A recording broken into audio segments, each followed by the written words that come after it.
Welcome back to Language Made Difficult. I think that one of the things we can all pretty much agree on is that everyone is more stressed than they wish they were and could really use a day off of whatever it is we do that we call work, even if we are linguists.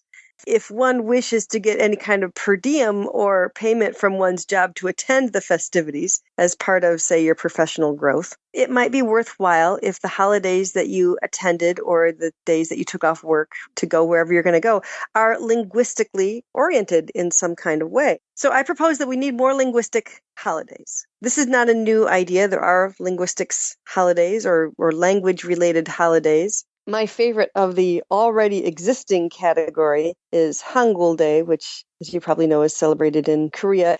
This is a holiday that celebrates the Korean writing system, which is a great writing system. So why not celebrate it?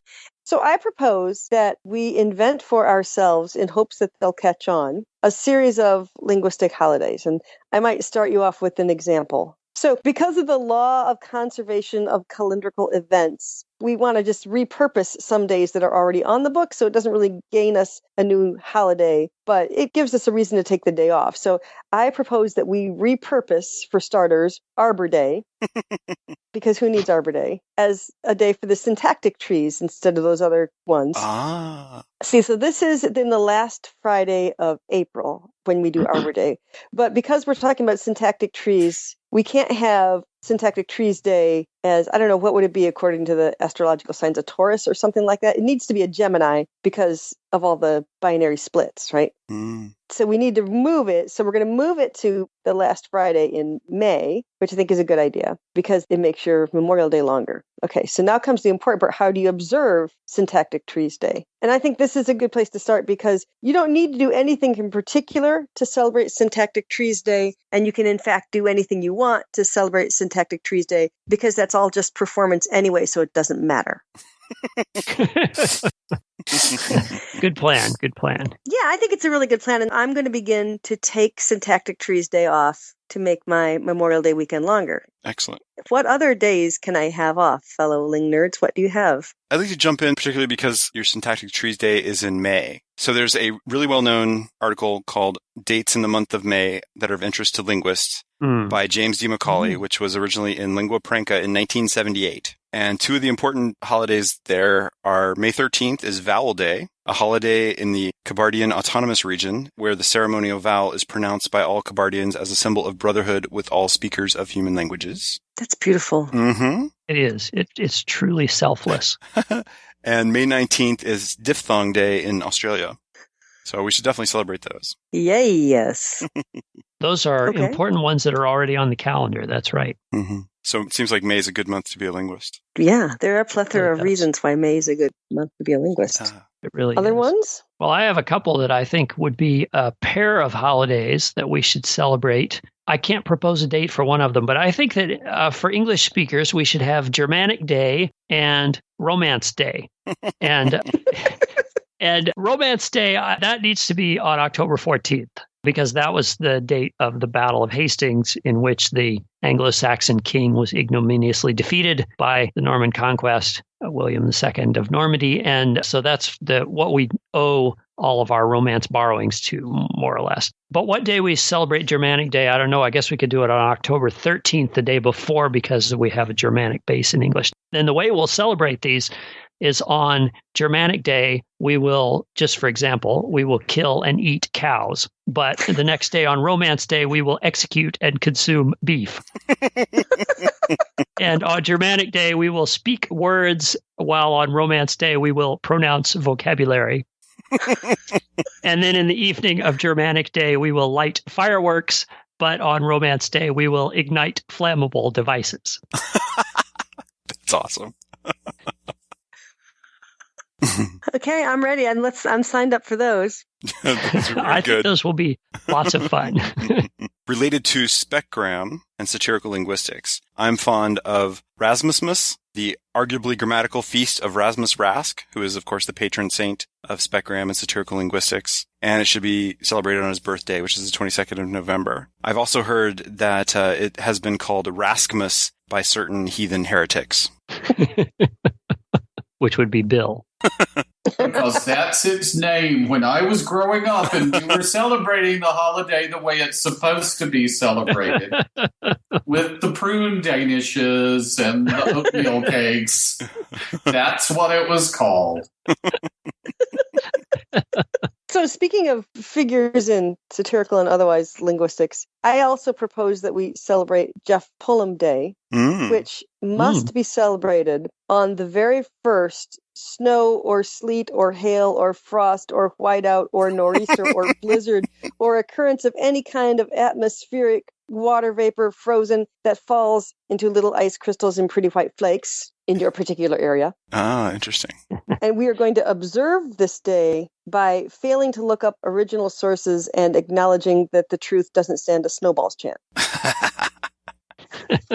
Excellent. I'm ready for that one. On the topic, again, of days to celebrate particular figures in linguistics, I don't really support the calls I've heard for a Noam Chomsky Day, but I'm willing to compromise and put my support behind any proposal if we can arrange for it to be on February 30th. I think that's fair. Yeah. For Noam Chomsky Day, yeah. Yeah. That's fair. So I will celebrate it the next February 30th. I will celebrate Noam Chomsky the next time February 30th rolls around. I figure with these things, the goal is to try to approach something more like the medieval calendar with all of its rotating feast days and that kind of thing, because that makes almost every day interesting. So I figure we need some days for grammatical forms. So imperative verb form day has to be sometime in March because it is one. Yes. Right? So I figure it, probably March 1st would work well. So that would be imperative verb form day, where you walk around happily saying imperative verb forms to other people. And they can include objects with them too. I mean, there's no problem with that. Imperative day has to be March 1st because March 1st is also an imperative. That is a good point. So you need to walk around for a little while and then start doing the imperatives. So March 1st. Right. And then do something And then second. do the rest of the imperatives, yes. Yeah. Right. Auxiliary day is in May for the same reason. Oh, I was going to suggest a modal day in May, yeah. Yeah. Yeah. The thing about auxiliary day is you cannot state with any firmness what people should do on that day. But I mean, we can all entertain hypotheses about it. But those people who see it more as modal day, of course, it's going to remain hypothetical. For other kinds of sects of celebration of auxiliary day, you might have some people that want it to be absolutely perfect, and some people wanting it to go on for a while and change over time and be more progressive. But we can all sort of celebrate auxiliary day in the way we want to. World Attributive Modifier Day will, of course, be in August. It has to be a grand celebration and a very well-respected one. So that should be fairly easy, actually. I was getting ahead of myself with Adverb Day, which, of course, would be also in early November, because basically there's not much else then. I think Adverb Day goes in July because it's I thought so too, yeah. Oh, I think so, yeah. It's a Julie, right? I was going to say that might be Adverbial Folk Etymology Day. There you go, Adverbial Folk Etymology. Well, we certainly do need a Folk Etymology Day. And it might as well be in Julie. I think that could only be a linguist's folk etymology, so that should be Professional Linguist Folk Etymology Day. Or Morphemic Analysis Day. That is quite an excellent set you have there. And nicely spread throughout the year as well. Are there more, Bill? Well, there can be. The thing is, I was actually going to bring up Particle Day, but I was kind of worried about it because it's been abused in the past. People keep putting it all over the calendar. Yeah, no one would be sure when it was. But that's perfect. Well, yeah, but it conflicts with National Agnostic Day, which everyone also is unsure of the time off. We're sure they have one. I mean, well, I'm getting it mixed up with National Deistic Agnostic Day, where everyone's sure the holiday exists, but not when it is. I think for Particle Day, it should be one of those things where, you're looking at your calendar and going, you know what, I really need a day off here, here, here, and here. Those are the particle days. And I think they would move from month to month, right? Of course, obviously. And year to year, yeah. It's like a snow day, but without this, it's like, well, it was a particle day, so the kid was home.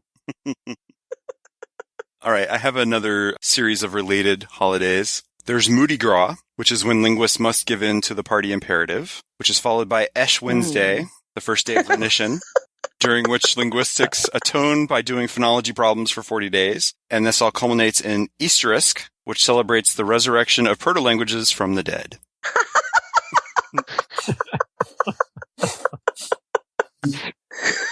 You spent time working on that, didn't you? A little bit.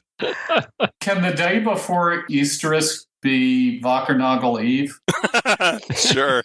Just because something has to be named Wackernagel Eve. That would work. Absolutely. So I also have a set of related holidays. They're sort of related Boxing Day-esque holidays because I think there should be a series of days when you celebrate by adopting the linguistic characteristic that you want in your own language. So, and you, of course, can tell which sect a person is in by what they call this day. So if you are of the people who really wish that English had clicks, you don't celebrate Boxing Day, you celebrate Boxing Day. If you want implosives, you can celebrate Boxing Day. And all I have to say about ergativity is you're absolutely welcome to celebrate that if you really, really want to. I'm not sure that I would. And if you want evidentials, you are allowed to celebrate those, but I want you to remember where you heard about that first. Which would be right here which is on right Language here. Made Difficult. That's right. That's right. And if you want to celebrate Grice for any reason, if you sort of want to go out that, I just want you to remember that flautists go better with cheese. I personally am planning to celebrate all of those in one grand Boxing Day festival. You better be careful with all those interesting pronunciations there that you have snacks that are not choking hazards. That's true. Well, some of these things maybe you shouldn't try at home. I would hate to be responsible. Yeah, that's what happened with Laryngeal Day. That took out like a whole conference of Indo-Europeanists in one fell swoop. It was the H2s that did it.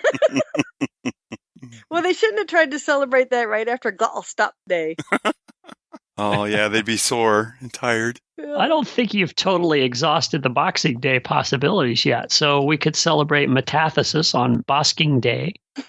And what else? There must be more. Dosking Bay, right? Is that what you said? Yes. Spoonerisms on Dosking Bay. Doxing Bay, yeah. We could have Boxing Day for Auslautverhärtung.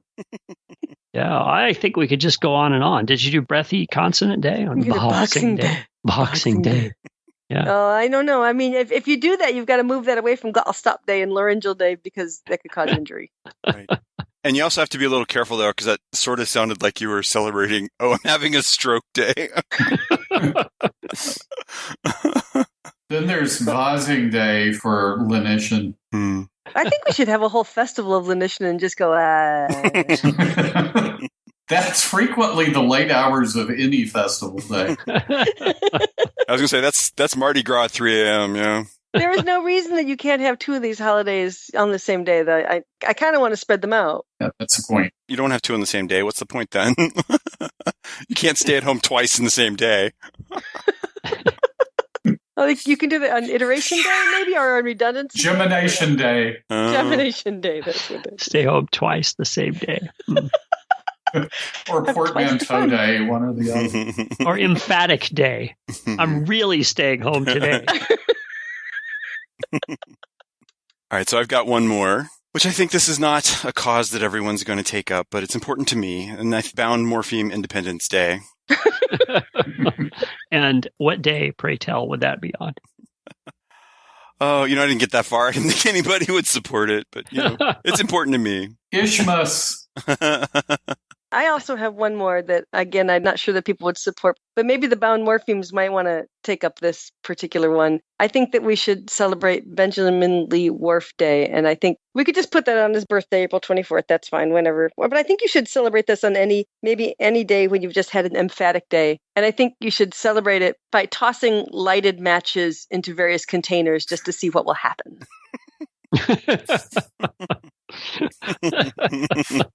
I really support that one a lot. I'm really ready to go right out and do that one. I think that'd be fun. You know what I've realized is that this entire list of holidays could function as an involuntary test of people's linguistic knowledge and seeing which ones they find humorous.